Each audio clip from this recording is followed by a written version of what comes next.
faz com que todas as coisas aconteçam, Senhor, de acordo com a tua vontade, em nome de Jesus. Nós te louvamos, Deus, nesta manhã, pela certeza da nossa salvação.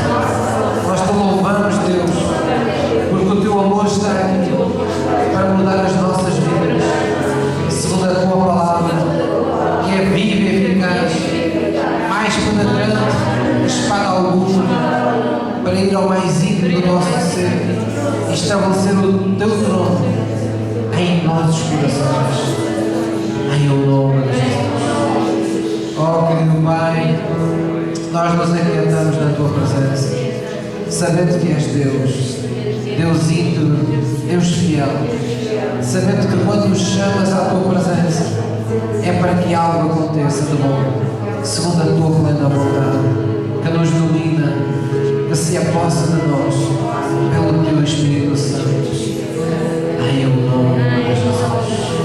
Posso tua mãe é que crer naquilo que acabou de falar. Ora, Jesus, podemos nos sentar, por favor, o louvor também.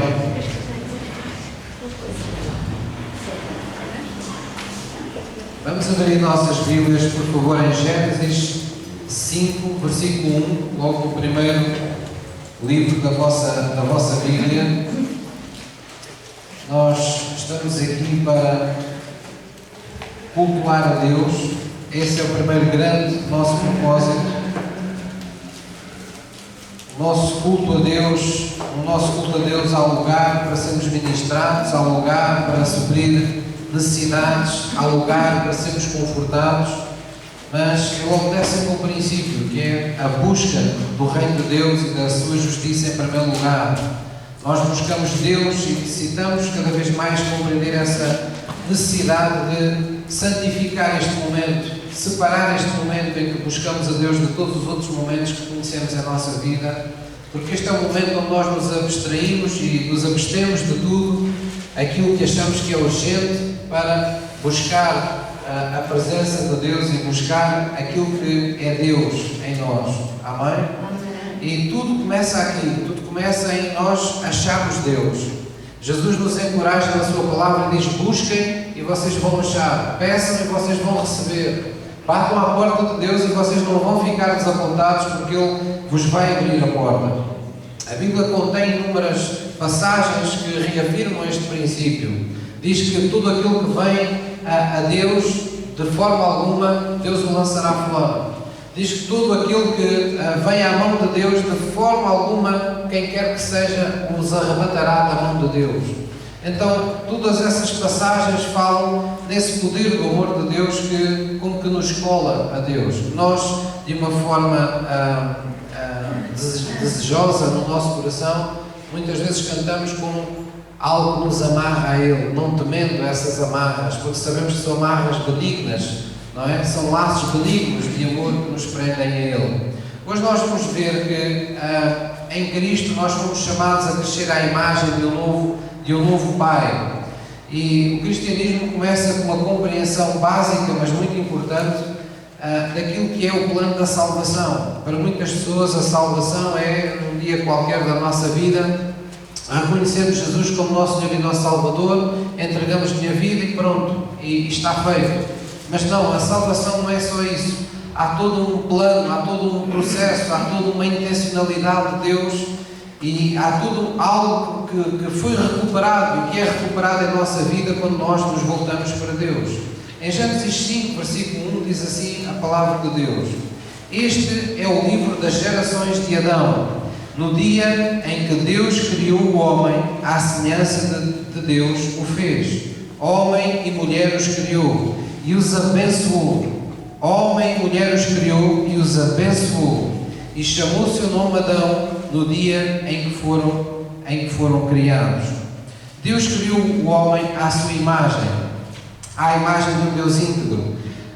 Nós, muitas das vezes, no contexto da nossa vida enquanto Igreja de Cristo, falamos muito na Trindade de Deus e crescemos com essa ideia de um Deus triuno, não é?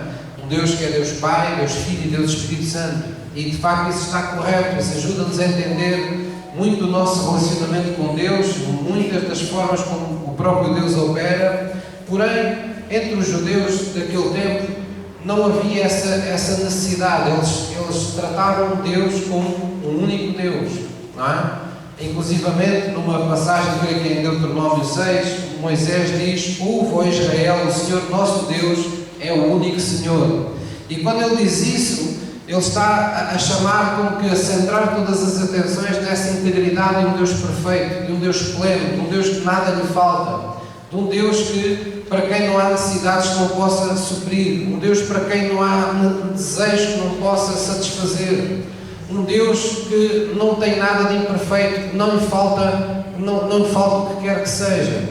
Então, esse Deus íntegro, esse Deus pleno, esse Deus cheio de vida, que desceu dos céus à terra para nos dar essa vida plena, essa vida íntegra, como indivisível, um Deus que não precisa ser fragmentado, não precisa ser dividido, um Deus que, quando nós olhamos para Ele, nós sabemos com o que podemos contar, porque Ele não tem estados emocionais opostos, como muitas vezes as pessoas. Ele não vive de momentos em que está, alterado e fora de controle, e depois já está bom, e depois já nos quer, e depois já não nos quer. Deus não tem essa postura.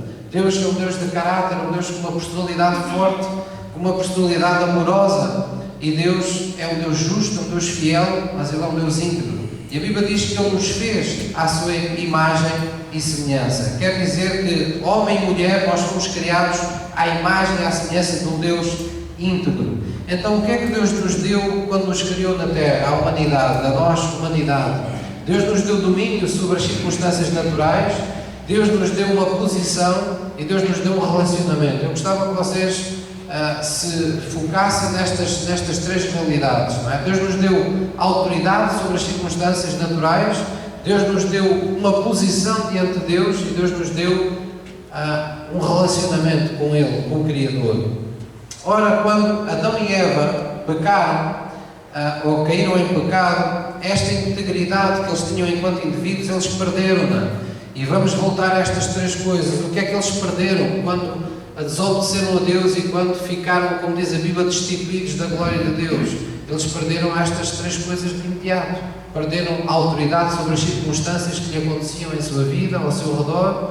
Eles perderam uma posição que tinham privilegiado diante de Deus, uma posição de autoridade na terra, mas uma posição de submissão, uma posição como hierarquicamente abaixo de Deus, imediatamente ali sujeitos a Deus, e perderam também o relacionamento, não é? Porque onde opera o pecado, Deus se afasta. Então, aquilo que aconteceu, neste caso até, foi que foi o homem que se afastou de Deus, não é? E ao afastar-se de Deus, ele fez a sua escolha, escolheu seguir o seu próprio caminho. Então, aqui em Gênesis 5, versículo 3, logo a seguir diz que Adão viveu 130 anos e gerou um filho à sua semelhança, conforme à sua imagem, e pôs-lhe o nome de Sete.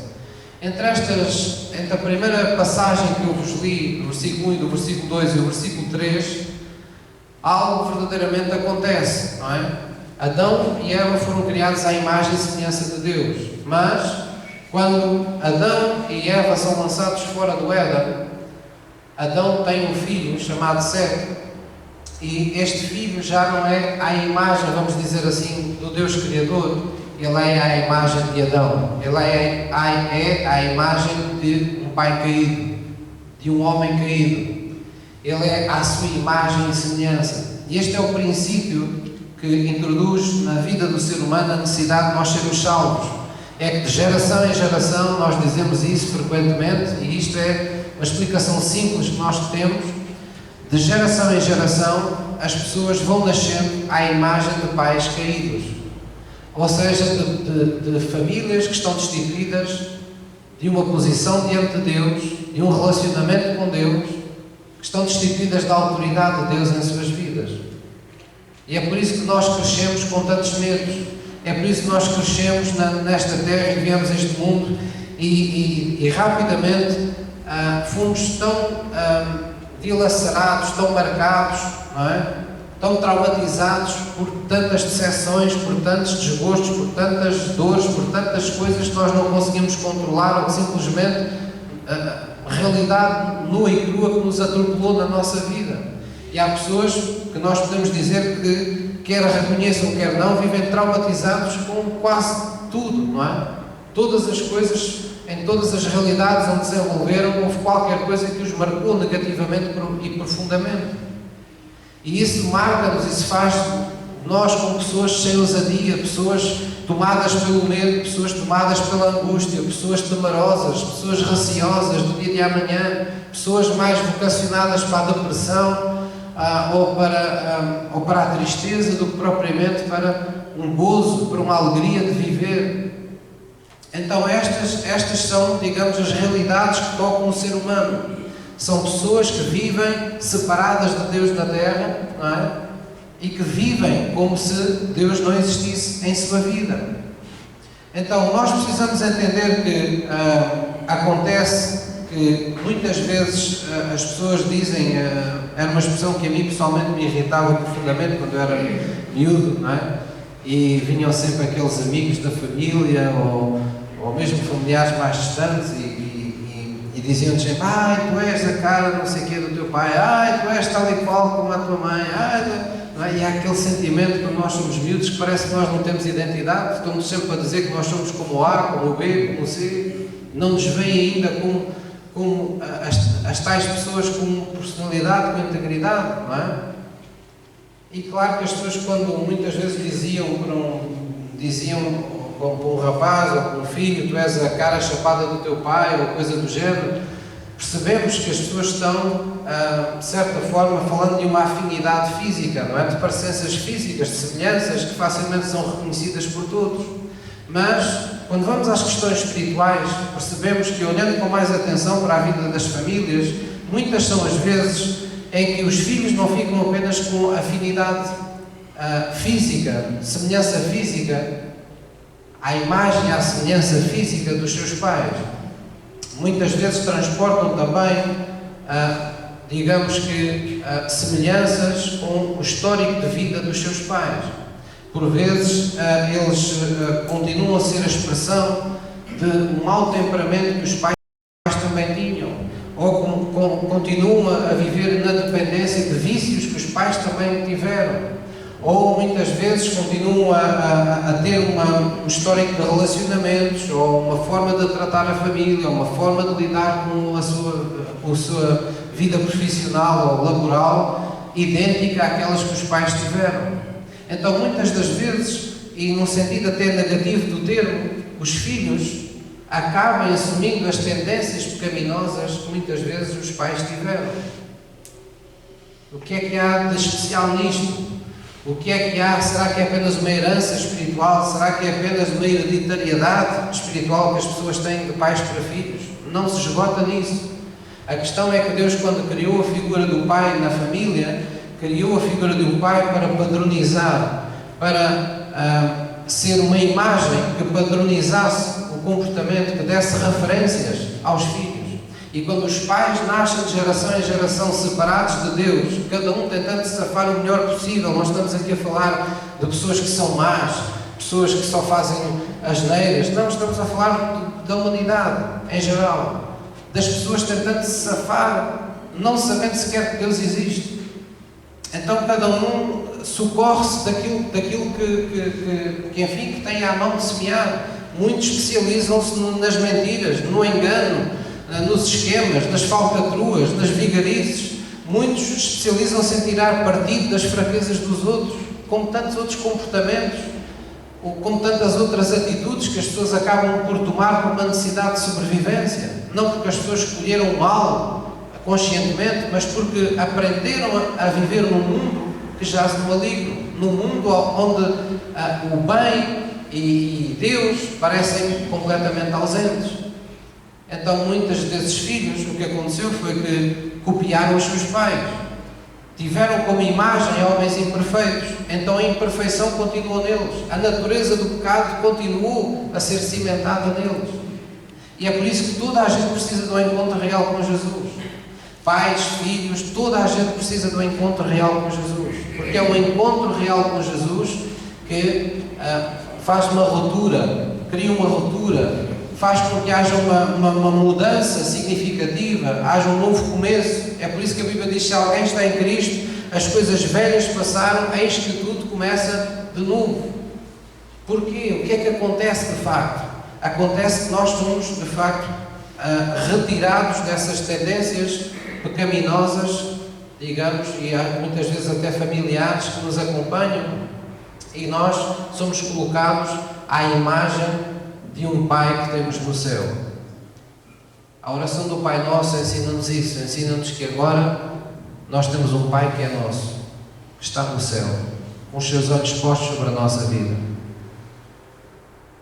Um Deus que nós devemos cultuar, que nós devemos amar, que nós devemos adorar, porque escondido no nosso ato de adoração, de admiração profunda por Deus, de desejo profundo de ver, de contemplá-lo, a Bíblia diz que quando isso acontece, nós fomos programados desta maneira assim.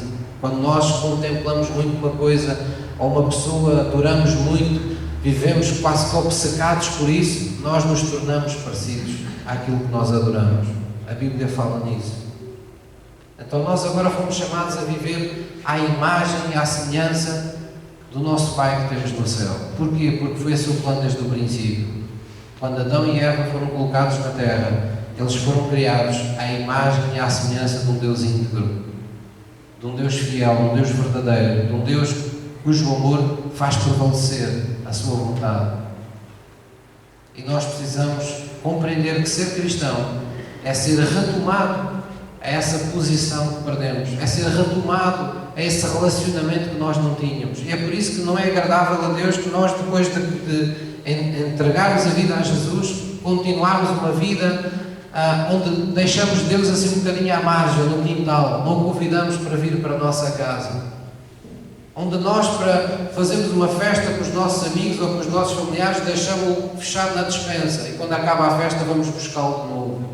Os irmãos entendem o que é que eu quero dizer? Nós não podemos manter mais Deus à parte da nossa vida. Ser cristão é fazer a escolha, é compreender o privilégio de ter a sua presença para sempre connosco. Isso tem um momento, tem um início. Nosso encontro real com Jesus é o princípio do retomar desse relacionamento, mas nós somos corresponsabilizados por Deus em conservar esse relacionamento de uma forma saudável com Deus. Amém? Vamos abrir em Gênesis 20, versículo 1, e vamos ainda um pouco falar sobre o facto de que a Bíblia nos mostra isso mesmo, como as tendências do pecado são muitas vezes passadas de pais para filhos. Nós olhamos com atenção para algumas genealogias e para alguns comportamentos geracionais na Bíblia e percebemos, por exemplo, que a imoralidade que se viu na vida de David se repete na vida de Salomão. Há versículos que as pessoas nem sempre, nós gostamos de recordar Salomão por aquilo que está lá em Crónicas, não é? Que ele agradou a Deus, porque pediu a Deus a sabedoria, não é? E parece que Salomão foi uma pessoa perfeita. Mas a Bíblia fala lá como ele morreu na sua velhice rodeado de imoralidade. E nós temos de ter consciência disso.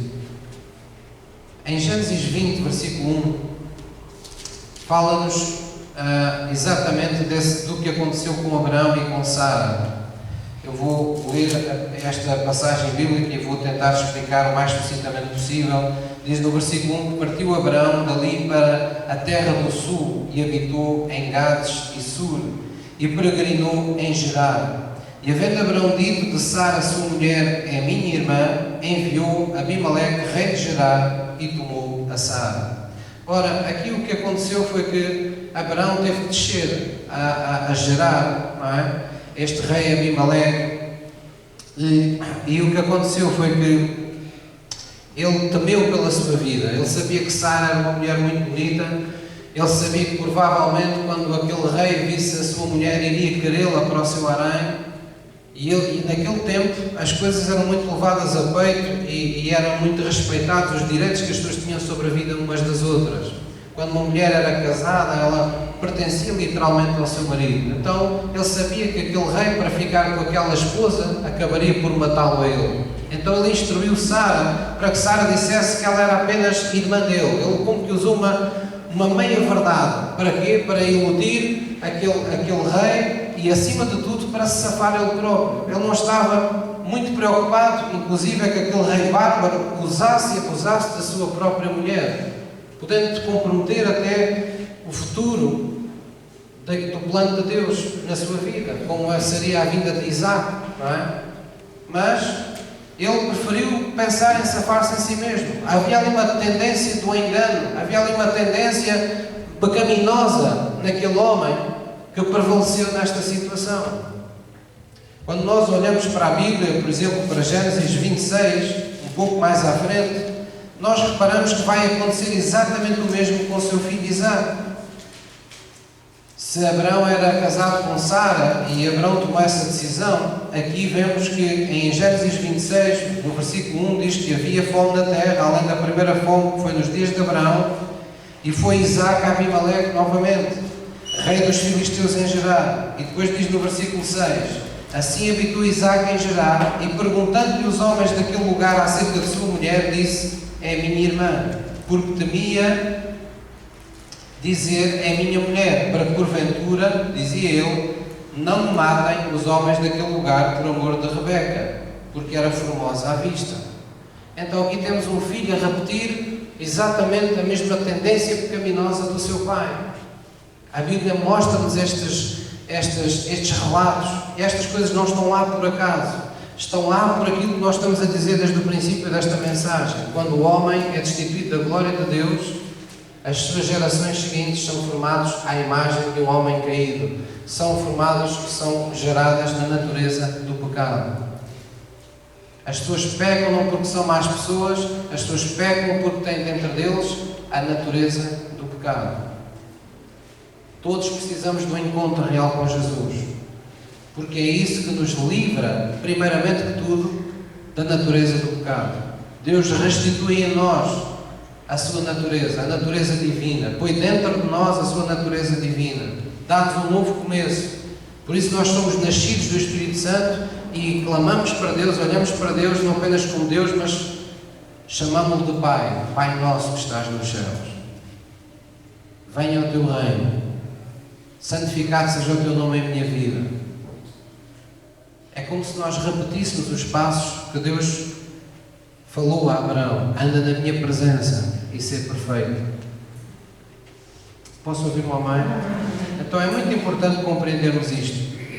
Quando Jesus vem à Terra, Ele vem restituir-nos novamente, eu lembro estas três realidades. Vem-nos restituir a autoridade sobre as circunstâncias naturais, vem-nos restituir uma posição diante de Deus, pois redimir fala disso mesmo.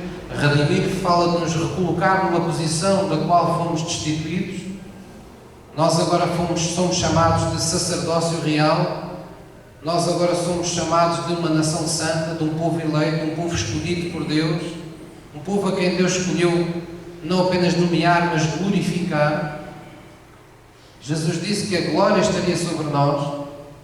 Não somos mais um povo qualquer, nós temos que viver com essa consciência de que, independentemente da igreja que frequentamos, independentemente da dimensão da igreja onde estamos envolvidos, independentemente das práticas espirituais que fazemos, nós somos parte de uma família universal de Deus, uma família que foi escolhida por Deus, uma família que foi ungida por Deus, uma família que tem que viver com a consciência de que é diferente do mundo que o cerca.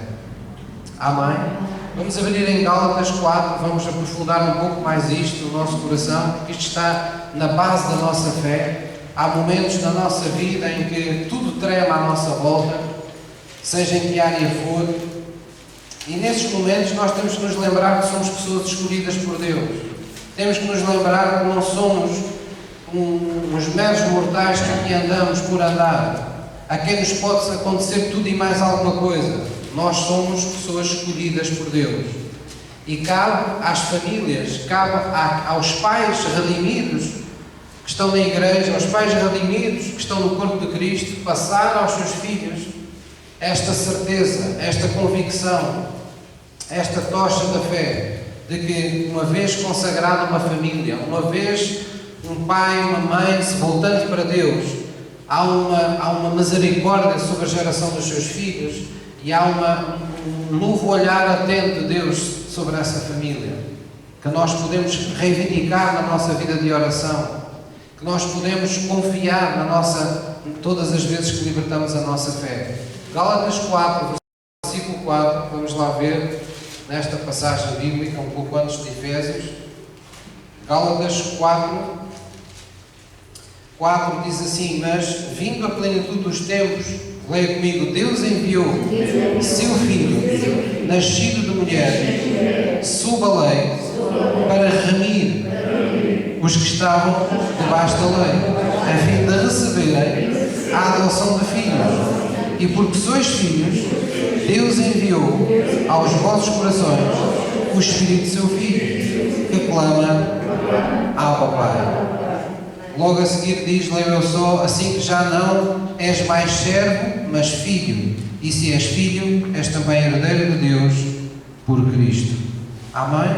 Então, aqui diz coisas absolutamente significativas, não é? Diz que na plenitude dos tempos Deus enviou Jesus, cumprindo todos os requisitos legais que era necessário cumprir para vir a resgatar a humanidade, nascido, não é? Do ventre de uma mulher. Jesus entrou pela porta, todos os homens entram nesta terra, cumprindo os requisitos que estavam estipulados na lei, para nos poder remir de cordeiro perfeito, sem mancha, sem mácula, por aí fora. E diz que Ele veio para nos remir, para nos redimir, para nos tirar debaixo do domínio da lei que nos era incômoda. Porquê? Porque uma vez que a humanidade estava em pecado, nós estávamos debaixo de condenação espiritual aos olhos de Deus. Quer dizer que em nós estavam criadas as condições para que apenas Satanás e todo o mal operasse e nos dominasse. Mas Deus vem para que a bênção de Abraão seja retomada na nossa vida, para que nós possamos agora estar por cabeça, como diz a Bíblia, em Deuteronômio 28, e não por cauda, estarmos por cima das circunstâncias e não mais por baixo das circunstâncias. E diz que nos remiu a fim de recebermos a adoção de filhos. Quer dizer que nós agora em Cristo fomos feitos filhos de Deus. Quer dizer que nós agora não nascemos apenas da carne, conforme Jesus nos ensinou, não temos apenas pais na carne, que na sua boa vontade nos tentaram educar o melhor possível, mas que eles próprios muitas vezes estavam destituídos da graça e da glória de Deus. Ou seja, eram pessoas que também elas caídas da presença de Deus, desde o seu nascimento, mas agora, ao recebermos Jesus, recebemos um Pai no céu. Quer dizer que Deus na prática está-nos a convidar a andar agora à imagem não mais dos nossos pais terrenos, por muito respeito e amor que eles nos merecem, e consideração e honra que a Bíblia diz que nós devemos dar aos nossos pais terrenos, mas agora somos chamados a andar segundo a semelhança do Pai que temos no céu. Nós somos chamados a andar na presença de um Pai que temos no céu. Nós agora somos filhos de Deus. É como se Deus estivesse a nos dizer: olha para a tua nova paternidade que está sobre a tua vida. Tu não tens mais motivo para te refugiares nos teus pecados, nas tuas insuficiências, nas tuas limitações, porque o teu pai era assim, porque a tua mãe era assado, porque nasceste numa casa assim, porque nasceste num bairro assado, porque a tua família sempre teve este problema ou sempre teve aquele. Tu agora não tens mais essa desculpa, porque tu agora és nascido de novo. Deus enviou a ti o mesmo Espírito que estava em Jesus Cristo, para que a integridade de Deus começasse a ser plantada no teu coração. Porque é que tu ouves a palavra de Deus? Porque a palavra de Deus é a semente de todas as coisas boas que Deus quer que vinguem na tua vida. Porque é que tu te alimentas da palavra de Deus? Porque ela vai gerar a vida espiritual de Deus dentro de ti quando dela mais precisares. Porque é que tu conheceste o poder que há no nome de Jesus, a autoridade que há no nome de Jesus? Porque agora vais ter autoridade no nome de Jesus sobre as circunstâncias naturais da tua vida. Vais ter uma palavra a dizer nas coisas que te acontecem em ti e vais ter uma palavra a dizer nas coisas que vês acontecer na vida dos outros, porque tu agora também és um rei e um sacerdote em Cristo Jesus. Foste restituído a uma posição de autoridade, foi-te restituído a um relacionamento com Deus que te permite fazer coisas boas na vida dos outros. Então nós temos que viver com essa consciência. Posso ouvir uma mãe? Vamos abrir em Mateus 5. Mateus 5, 43, e vamos ver que quando Jesus falou no Sermão da Montanha àquele povo, estava implícito na revelação de Jesus este desejo de que você e eu vivamos à imagem deste novo Pai que nós temos no céu. Mateus 5, 43.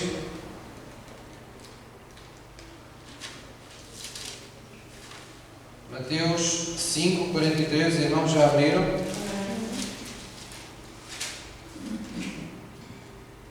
Mateus 5, 43, Jesus diz: ouvistes que foi dito, amarás o teu próximo e odiarás o teu inimigo. Eu, porém, vos digo, amai os vossos inimigos, bendizei os que vos maldizem, fazei bem aos que vos odeiam e orai pelos que vos maltratam e vos perseguem. E agora leia comigo, porque é que nós devemos fazer tudo isto? O que é que diz na vossa Bíblia? Para que sejais filhos do vosso Pai que está no céu. Vamos ver o que é que esse nosso Pai faz. Vamos ver qual é o exemplo a seguir, qual é o modelo. Porque Ele faz com que o sol se levante sobre maus e bons, com que a chuva deixe sobre justos e injustos. Pois se amardes os que vos amam, que galardão tereis? Não fazem as pessoas que não têm aliança com Deus a mesma coisa?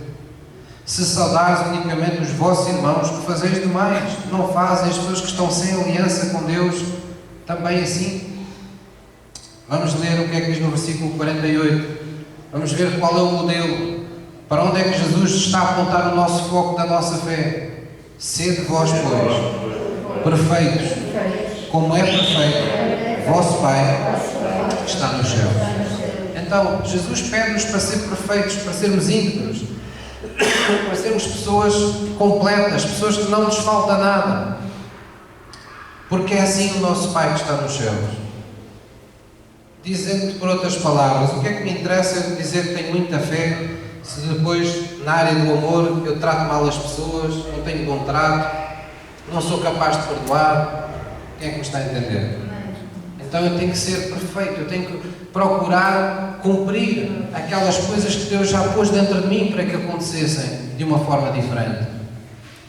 Eu tenho que dar lugar à palavra de Deus no meu coração. Ela tem um poder espiritual tremendo, porque ela é de facto uma semente que, quando é plantada no coração, quando eu abro o meu coração à palavra de Deus, ela me convence a ser uma pessoa diferente, ela me convence a viver a vida de uma forma diferente, ela me convence a tratar as pessoas de uma forma diferente, ela me convence a dar a minha vida pelos outros.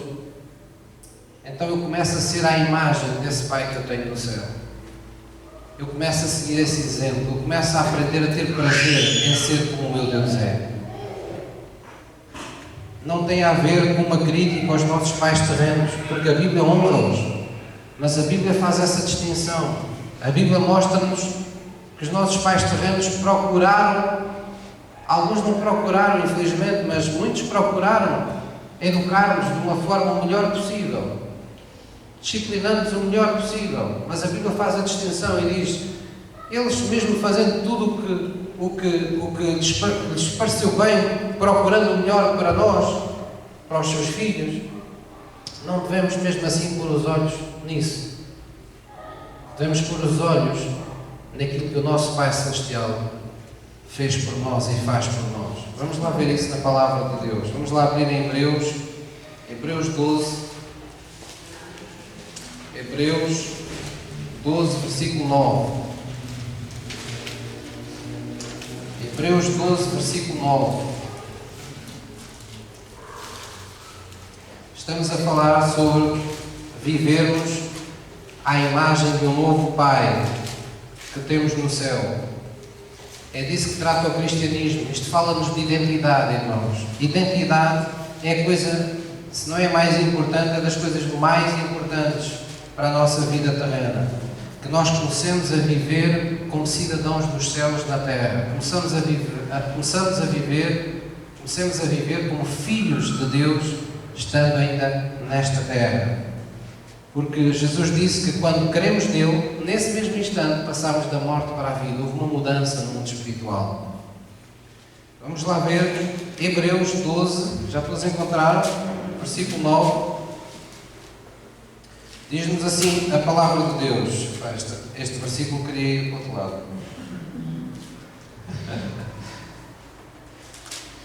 Hebreus 12, 9.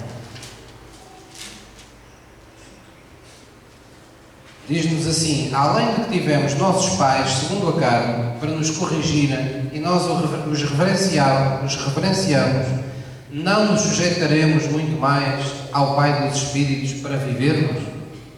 A quem é que nós temos de nos sujeitar para vivermos uma vida plena? Ao Pai dos Espíritos. Está a falar de quem? De Deus. Versículo 10. Porque aqueles, os pais que nós tivemos na terra, ou que nós temos na terra, na verdade, por um pouco de tempo, nos corrigiam como bem lhes parecia. Quer dizer, cada um tinha o seu próprio critério, cada um procurava seguir a sua própria convicção do que é ser pai, do que é ser mãe. Mas este, Deus, quando nos corrige, é para nosso proveito, não nos deixa inseguros, nem incertezas no coração. Diz, para sermos participantes da sua santidade. Amém? Então, Deus, quando nos corrige, Deus, quando quer mudanças na nossa vida, é para sermos participantes da sua santidade. Por vezes, quando nós ouvimos isto, vem-nos assim um assombro, uma coisa, um pensamento às vezes à cabeça de alguns crentes que é pensar: o que é isso, pastor? Quer dizer que eu agora vou ser tirado da minha vida normal, vou ser posto em um lixo para santos? Ser participantes da sua santidade, vou ficar como um boneco aí num altar qualquer? Não. Ser participantes da sua santidade é você poder viver todo o tempo na atmosfera do reino de Deus. É você poder viver todo o tempo na presença de Deus. Não fala de privação, não fala de você perder liberdade, não fala de você viver contrariado, fala de você viver na seu máximo potencial, mas virado, voltado no seu coração para as coisas boas que Deus coloca no seu coração fazer. Para você viver focado na pessoa à semelhança de Deus que você quer ser. Nas qualidades que nos fazem adorar a Deus, nós desejamos que essas qualidades também sejam vistas e reconhecidas pelas pessoas em nossa vida. E Deus diz: tu queres ser participante dessa santidade? Queres que a tua vida se torne de facto especial, conforme Deus prometeu? Então tu prepara-te, porque Deus também te vai corrigir. Mas Ele não vai fazer correções como aos teus pais, que umas vezes acertam, outras vezes não. Tudo o que Deus faz tem um propósito santo na tua vida. E Deus é perfeito. Ele é íntegro. Ele é fiel. Porquê é que isto é tão importante, irmãos? Porque nós todos, de uma ou de outra forma, uns mais, outros menos, temos sempre razões para vivermos focados em algumas coisas negativas que os nossos pais nos deixaram marcados na nossa vida. Eu lembro-me muito das coisas boas que os meus pais deixaram e continua a minha mãe a deixar na minha vida. Mas há pessoas que ainda hoje não sabem o que é ser amados por um pai ou por uma mãe. Há pessoas que ainda hoje não sabem o que é serem profundamente desejados. Ou se o são, não o sabem. Ou se lhes disseram alguma vez que os pais eram uma bênção para eles, eles ainda não perceberam o que isso significa, porque ainda não se sentiram abençoados ou com o pai ou com a mãe que tiveram. E é absolutamente necessário para nós vivermos a vida cristã que Deus nos preparou, que nós tenhamos a capacidade de fazer esse clique no nosso coração, tirarmos o nosso foco dos pais que estão na terra, nos responsabilizarmos por tudo o que acontece na nossa vida e colocarmos o nosso clique, o nosso foco no Pai que está nos céus. E sermos uma bênção até para os nossos pais que estão na terra. Isso é absolutamente importante. Talvez vocês me digam: mas pastor, quando nos falta amor, quando nos falta cuidado, quando nos falta exemplo dos nossos pais na terra, será que nós não estamos fragilizados? Claro que sim. Claro que chegamos fragilizados à presença de Deus, mas ninguém fica frágil para sempre na presença de Deus. Ninguém fica vulnerável para sempre depois de estar e de andar na presença de Deus. Ninguém pode se justificar a vida inteira do que não é capaz de ser, do que não é capaz de fazer por causa do que lhe sucedeu, por causa do que lhe fizeram. Porquê? Porque Deus nos permite todos os dias estar com Ele. Deus nos permite estar cara a cara com esse Pai. Foi-nos restituído o nosso relacionamento com Ele. Foi-nos restituído uma posição privilegiada de filho, de herdeiro de Deus. Herdeiro de Deus significa que somos herdeiros de tudo. Herdeiros da graça de Deus, herdeiros da bondade de Deus, herdeiros das coisas que nós achamos mais espirituais, das coisas que nós achamos mais materiais, mas que no meu coração são sempre espirituais, porque tudo o que procede do Espírito Santo para nós tem um índole espiritual, ainda que às vezes as coisas sejam coisas que nós dizemos é do nosso cotidiano, é do nosso dia-a-dia. O vestir, o comer, o suprir necessidades materiais ou físicas, é espiritual, porque não é mais uma coisa que acontece neste mundo natural, é uma coisa que procede de Deus para nós. Deus é a nossa fonte. Deus é aquele que abre as portas e fecha portas na nossa vida. Deus é aquele que vai enviar as pessoas certas e vai retirar as pessoas que não são as pessoas adequadas do nosso caminho.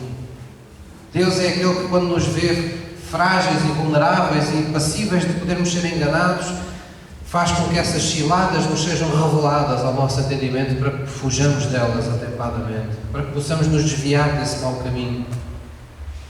Tudo é diferente quando Deus está no nosso caminho. Tudo é diferente quando o nosso caminho é vivido na presença de Deus. Posso ouvir um amém? Vamos abrir em Gênesis 48. Vamos voltar ao livro de Gênesis para recuperarmos um hábito do povo judeu que nós, enquanto cristãos, precisamos adquirir. Sabe, a Bíblia trata muitas vezes o mundo ocidental, e ainda hoje isso é reconhecido como um mundo estranho às alianças. No mundo oriental é muito mais, as pessoas estão mais sensíveis a esta linguagem de alianças. E quando lemos a Bíblia também percebemos que os gentios, aquelas pessoas que nunca tiveram um relacionamento ou que não nasceram no povo judaico, que desde a infância não se habituaram a passar por determinados rituais, não é? Que eles passam logo desde a mocidade, desde a juventude, em que festas em que participam, celebrando cada acontecimento que representa o que Deus é na vida daquela família, daquele povo. Muitos de nós crescemos sem isso. A Bíblia diz que, separados que estávamos de Deus, éramos estranhos às alianças de Deus, às alianças da promessa. Então nós precisamos adquirir esses bons hábitos. Precisamos de olhar para esse povo que viveu todo o tempo nas alianças da promessa e precisamos ir buscar coisas boas que eles faziam e que nós precisamos fazer para conservar em nós e na vida dos nossos filhos e de geração em geração as coisas que Deus nos tem confiado. Vamos lá abrir em Gênesis 48, estava eu vos dizendo, 48 versículo 1. Gênesis 48 versículo 1 fala de um momento muito sensível, onde Jacó, às portas da morte, recebe José, seu filho, que por sua vez traz os seus dois filhos à presença como que do avô, não é? E este impõe as mãos sobre a cabeça deles para os abençoar. E para, num momento como aquele em que a vida se estava expirando deste homem, eles não tivessem, aquelas crianças não tivessem a marca de um avô apenas que ia partir, mas de um avô que lhes estava passando identidade, que lhes estava profetizando para eles quem eles eram, quem eles haveriam de ser com o seu Deus, lembrando-lhes que o mesmo Deus que andou com ele iria estar com eles também. Gênesis 48, versículo 1 diz: E aconteceu depois destas coisas que alguém disse a José: Eis que teu pai está enfermo. Então tomou consigo os seus dois filhos, Manassés e Efraim, e foi junto do seu pai. Diz que alguém que participou a Jacó e disse: Eis que José, teu filho, vem a ti. E esforçou-se Israel, não é? Jacó foi chamado depois Israel, e assentou-se sobre a cama. E no versículo 10 diz: Os olhos de Israel, porém, estavam carregados de velhice. Já não podia ver, e viu-os chegar a ele e beijou-os e abraçou-os.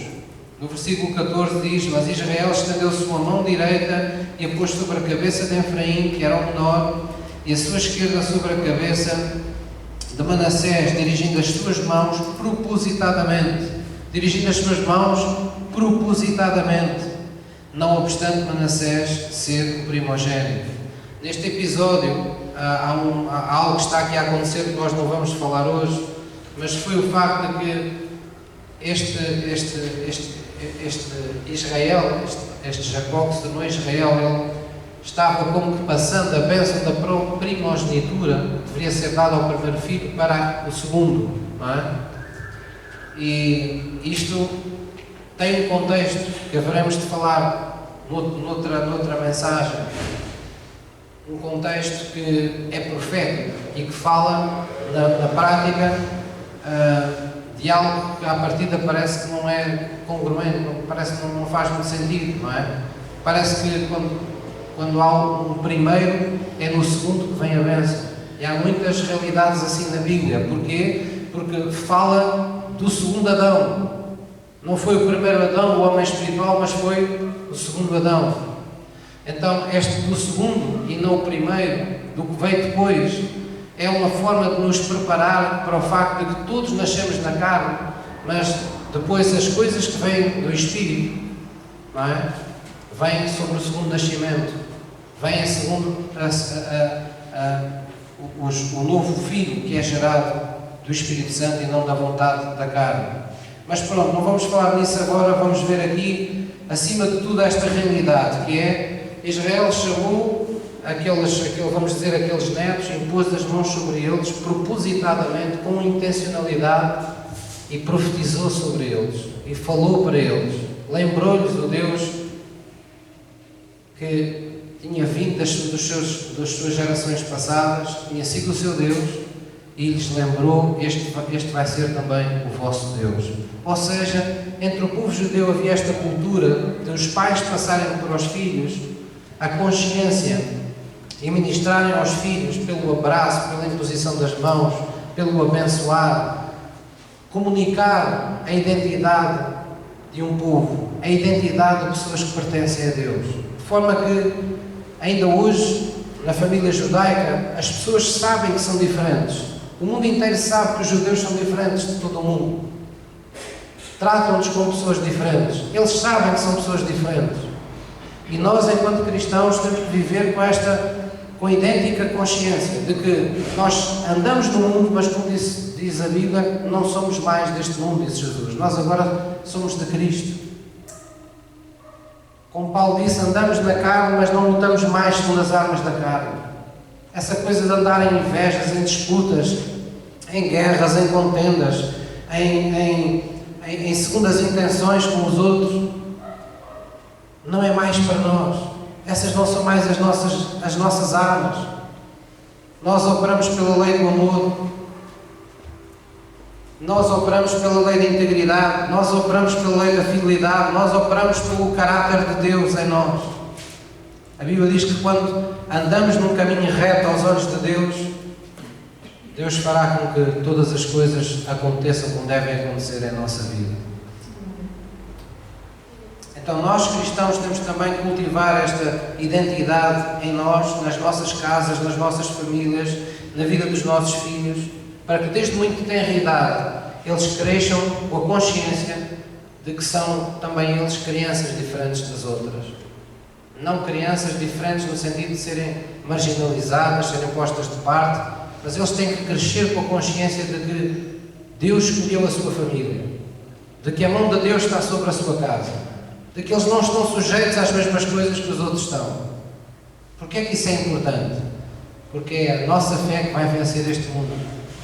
E se as pessoas não tiverem esta consciência, não tiverem esta relação, não tiverem este novo relacionamento com o Deus Criador, não tiverem numa casa onde não apenas tenham pais, mas tenham pais que lhes possam nutrir o exemplo do que é andar com Deus, eles não vão ter a fé que necessitam para vencer o seu mundo.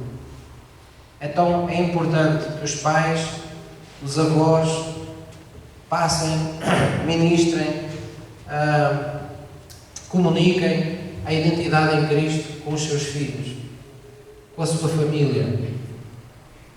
É importante que os filhos vejam um pai e uma mãe pegar uma Bíblia, vejam um pai e uma mãe orar a Deus numa situação de dificuldade, vejam um pai e uma mãe orar para eles, falar-lhes inclusivamente coisas de Deus, porque quando isso acontece, há um comunicar de identidade. Eles não precisam que outros lhes digam, eles vão perceber, não, desde que eu nasci, eu sou uma pessoa diferente das outras. A bênção de Deus está de uma forma especial sobre a minha casa. A minha família foi escolhida por Deus. A presença de Deus está na minha casa. Afinal, o que é que nós andamos a pregar há tanto tempo? Somos morada espiritual de Deus. Somos templo do Espírito Santo. Que em Cristo somos uma geração abençoada, onde todas as famílias da terra podem também elas serem abençoadas por nós estarmos presentes na vida delas, na vida de uma comunidade. Afinal de contas, somos ou não somos a luz do mundo? Somos ou não somos o sal que impede a deterioração desta terra pelo mal? Então onde é que está esse sal? Onde é que está essa luz? Está lá, nas nossas casas, com aqueles que estão connosco, com aqueles a quem nós comunicamos, passamos identidade, a quem abraçamos, a quem beijamos, a quem impomos as mãos e dizemos: tu és uma pessoa diferente. A unção de Deus está sobre a tua vida. Há um destino do qual não podes fugir. Podes ser tudo na vida, podes fazer tudo na vida, mas nunca serás uma pessoa separada de Deus. Porque Deus escolheu e santificou a nossa casa para habitar nela. Amém. Nós precisamos passar isto. Quando isto não acontece, quando nós não passamos esta herança espiritual, não comunicamos esta identidade, começam a haver divisões. Pais começam a viver, parece que com Cristo, mas os filhos começam a viver distantes de uma outra realidade. As pessoas vivem, parece perto umas das outras, mas em mundos diferentes. Cabe aos que vieram a Cristo primeiramente estabelecer esta ligação.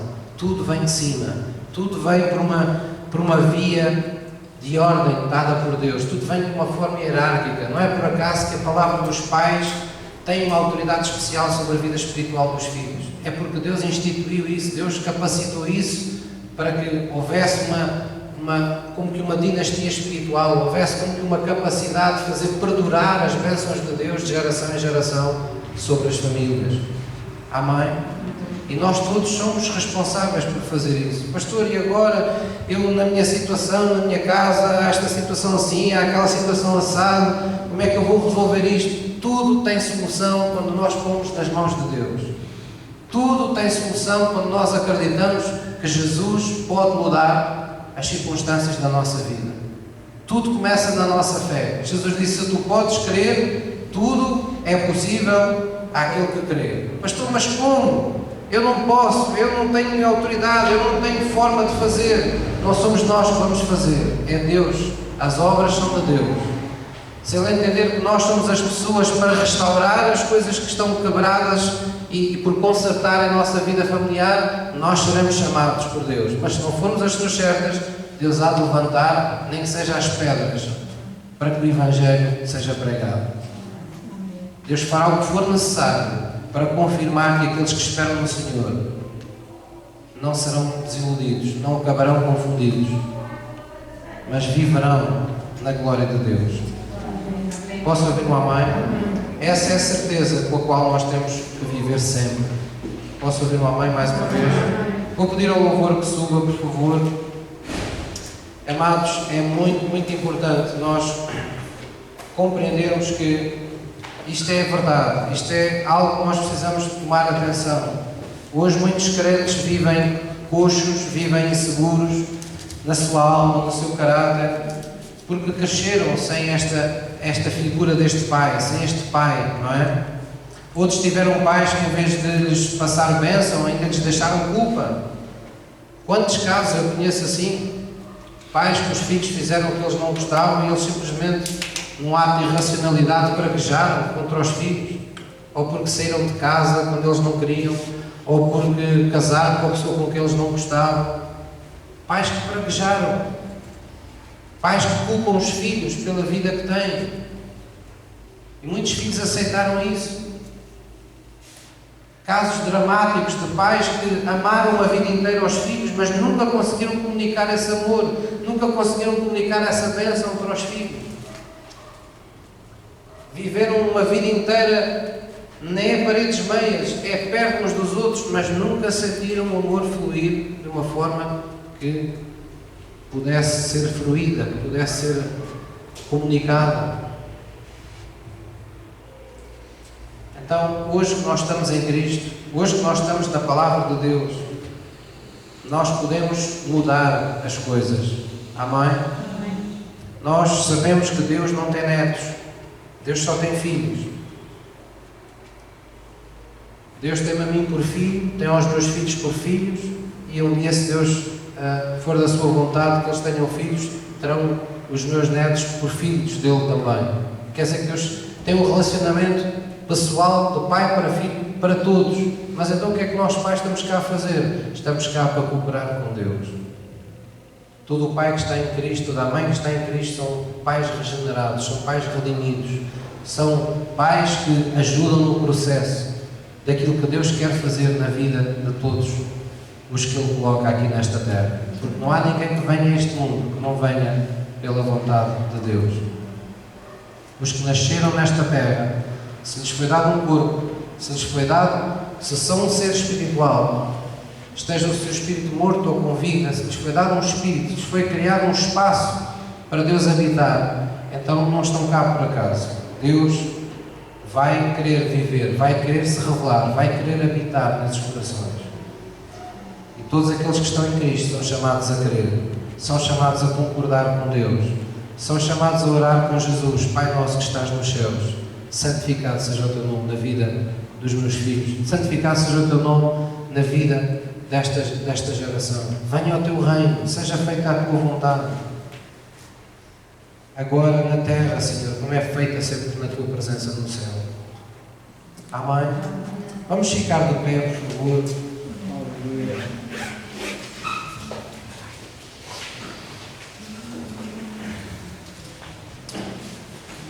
Glória a Jesus. Quando nós entregamos a nossa vida a Jesus, nós recebemos uma nova identidade. E é por isso que é tão importante que as pessoas confessem Jesus como seu Senhor e seu Salvador. É importante que as pessoas se lembrem e haja um momento na vida que as pessoas identifiquem com clareza como um momento onde eles tornaram Jesus o Senhor das suas vidas. Porquê? Porque esse é o momento onde aquelas coisas que hoje foram aqui faladas começam a acontecer na vida dessa pessoa. Essa pessoa passou a ter autoridade sobre as circunstâncias. Essa pessoa passou a ter uma posição que tinha perdido. Essa pessoa passou a ter um relacionamento que não existia e ao qual tem acesso hoje. Posso ouvir um amém? Então vamos baixar a nossa cabeça em reverência diante de Deus e vamos orar na sua presença. Vamos orar na presença de Deus, desejando e esperando que o Espírito de Deus possa confirmar. Amém? Vamos dizer: querido Pai, é no nome de Jesus que eu reconheço a tua natureza em mim. Eu reconheço que me preparaste uma vida plena, uma vida íntegra no teu nome, onde nada falta, onde tudo é perfeito. Tu preparaste essa vida em teu nome para mim. E por isso, neste dia, eu não quero mais viver à imagem de ninguém caído, ninguém que vivesse separado de ti. Eu quero voltar para ti, Deus. Eu quero ser o teu filho. Eu quero ver-te como o meu Pai. E por isso eu reconheço que em Jesus Cristo tu vieste buscar, vieste abrir os olhos do meu entendimento espiritual, providenciaste olhos espirituais para o meu coração, para que eu te pudesse ver como o meu Pai. E hoje eu reconheço que tu és o Senhor, tu és o único Deus, e é com fé no que Jesus fez por mim na cruz que eu quero receber e reconhecer nesta manhã que Jesus é o meu Senhor e é o meu Salvador. Obrigado, Deus, pela minha salvação, agora mesmo, em nome de Jesus, em nome de Jesus. Amém.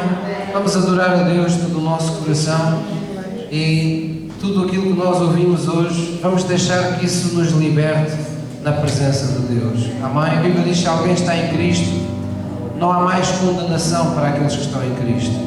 Não há aqui ninguém que possa dizer: oh pastor, olha, eu estava a ouvi-lo e estava a dizer a Deus, ainda bem que eu fiz tudo certo na minha vida. Não está aqui ninguém nessas condições. Nós não nascemos com o manual de ser pai, nem de ser mãe, nem nascemos sequer com o manual de sermos filhos, não nascemos com o manual de nada. A vida foi acontecendo, mas agora temos uma referência. Nós hoje precisamos distinguir o que é amar e o que é seguir o exemplo. Nós somos chamados a amar todas as pessoas, mas só devemos seguir o exemplo de Jesus Cristo. Eu tive e tenho a graça de ter pais que foram salvos e que se voltaram para Cristo, mas muitos não tiveram essa oportunidade. Muitos não tiveram nos seus pais um novo exemplo a seguir com Cristo. Então o que é que nós vamos fazer, pastor? Vamos rejeitá-los? Não, vamos amá-los. Mas quando se tratar de seguir o exemplo, siga o exemplo de Jesus. Siga o exemplo do Pai que está no céu e seja uma bênção para todos, inclusive para os seus pais que ainda estão na terra. Amém? Vamos adorar todo o nosso coração. Talvez haja algo que você deseja falar com Deus. Talvez haja algum pedido de perdão que você sinta a necessidade de o fazer na presença de Deus. Mas quando o fizer, saiba que há um perdão reservado para si na morte e na ressurreição de Jesus Cristo. Saiba que aquilo que você não conseguiu controlar até aqui, também não irá conseguir controlar daqui por diante. Mas Deus pode começar a controlar todas as coisas, se você confiar nele, se você entregar o seu caminho a Ele. A Bíblia diz: eu tudo farei. Então vamos confiar nesse Deus nesta manhã. Amém?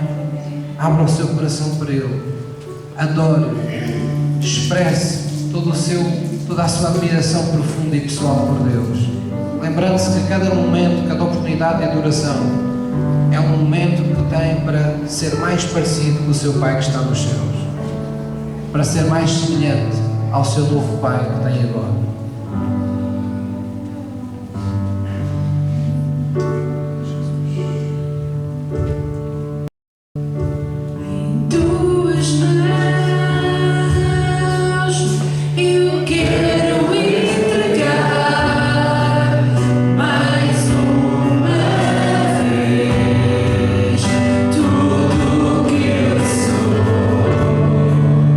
Meu mundo está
aliança contigo.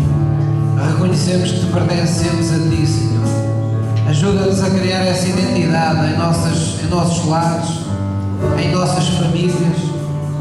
Faz, Senhor, que onde quer que nós sejamos um polo agregador da Tua presença, da manifestação do Teu reino, que a atmosfera do Teu reino esteja presente quando nós falarmos de Ti, Senhor. Ajuda-nos, Deus, a não deixar as gerações seguintes separadas de Ti, ausentes dos sinais e das maravilhas que Tu fizeste em nós, em nossas vidas, em nossas casas. Concede-nos essa graça, Senhor, de passarmos esse testemunho, abençoando, profetizando, abraçando, beijando, ungindo aqueles, Senhor, que nos tens confiado. Nós te agradecemos, Deus, porque sabemos que não és apenas o Deus de Abraão, de Isaac, de Jacó, o Deus de Jesus Cristo.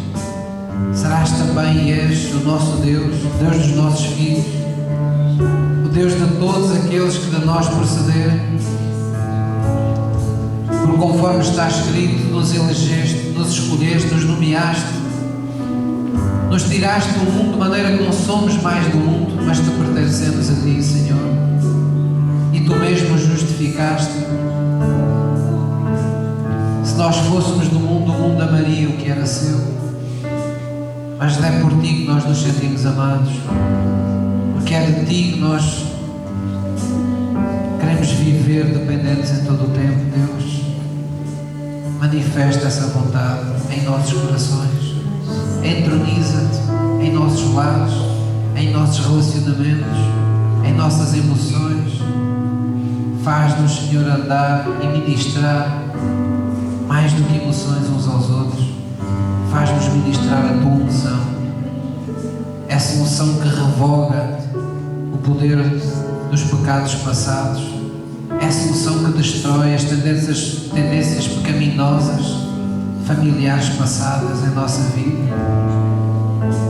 Destrói, Senhor, todo esse jugo. Querido Espírito Santo, apossa-te, Deus, do Teu povo nesta manhã e faz com que ao nome de Jesus Cristo todo o joelho se dobre, todo e qualquer laço, toda e qualquer prisão espiritual que nós desconhecêssemos, que estivesse condicionando o destino e a vida presente daqueles que mais amamos, que tudo isso seja rompido hoje na Tua presença. Pois nós invocamos o poder desse sangue que Tu derramaste na cruz por nós. Esse sangue está amarrado nas ombreiras e nas vergas da nossa vida espiritual, dos nossos lares, das nossas casas, da vida dos nossos filhos, para que nenhum anjo da morte, para que nenhum mal venha e prevaleça sobre a herança de Deus. Em nome de Jesus. É isso que nós concordamos, Senhor. É isso que nós recebemos pela fé. Nós não atentamos para a vida de um qualquer filho, de uma qualquer filha nossa. Nós não atentamos, Senhor, para um lar que porventura ainda não está unido ou que possa estar desfeito. Nós sabemos que todas as coisas acabarão por contribuir para bem daqueles que amam a Deus quando Tu estás presente, quando tudo está em Tuas mãos. E é isso que queremos fazer nesta manhã, pôr tudo nas Tuas mãos. Diga com a sua boca, aí baixinho no seu lugar: Senhor, eu ponho a minha vida nas Tuas mãos, eu ponho a vida dos meus filhos nas Tuas mãos. Vai fazer todas as coisas segundo a Tua vontade. Não permitas, Deus, que nada seja feito segundo a vontade dos homens, mas que tudo seja feito segundo somente a Tua vontade. Traz o Teu reino, manifesta o Teu domínio no meu lar, na vida dos meus filhos. Manifesta o Teu domínio, Deus. Põe-nos por cabeça e não por cauda. Põe-nos por cima das circunstâncias e não sujeitos a elas. Pois nós sabemos que em Ti estamos numa posição de autoridade. Estamos sentados à direita, à tua direita em Cristo Jesus, muito acima de qualquer principado, poder, potestade que se nomeie neste século no vindouro. E sabemos que somos apenas o teu corpo, Jesus, que tu és a cabeça que cumpre tudo em todos e que estás restaurando todas as coisas em nossa vida ao seu propósito original, porque nós estamos e somos redimidos em Cristo Jesus. E o povo que concorda comigo diz comigo: Amém. Amém. Toda a vez que nós não desistimos de orar, nós estamos anunciando a iminência da manifestação de Deus sobre a vida daqueles que quem mais amamos. Amém? Portanto, nunca desanime, nunca deixe de orar por ver alguma circunstância desagradável acontecer com aqueles que mais amam. Mas continue a orar. Saiba que a sua oração é aquilo que segura os milagres de Deus na vida daqueles que você ama. Amém? E, portanto, todo aquele que conhece Cristo tem esta responsabilidade de esperar que Ele apareça. Porque sabe que Deus não é mentiroso.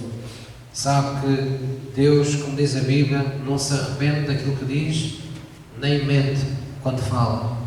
E se Ele prometeu, se Ele disse: salva-te a ti, eu salvarei a tua casa, Ele vai salvar a nossa casa por completo. Ele não gosta de deixar obras incompletas. Não o fez no seu ministério terreno, não o fará na nossa vida. Amém? Diga à pessoa que está ao seu lado: Deus não deixará nada incompleto em tua vida. Por isso, crê sempre. Espera sempre o melhor de Deus. Amém? Glória a Jesus. Podemos nos sentar, por favor. Vou pedir aos irmãos, por favor, que abram as vossas Bíblias em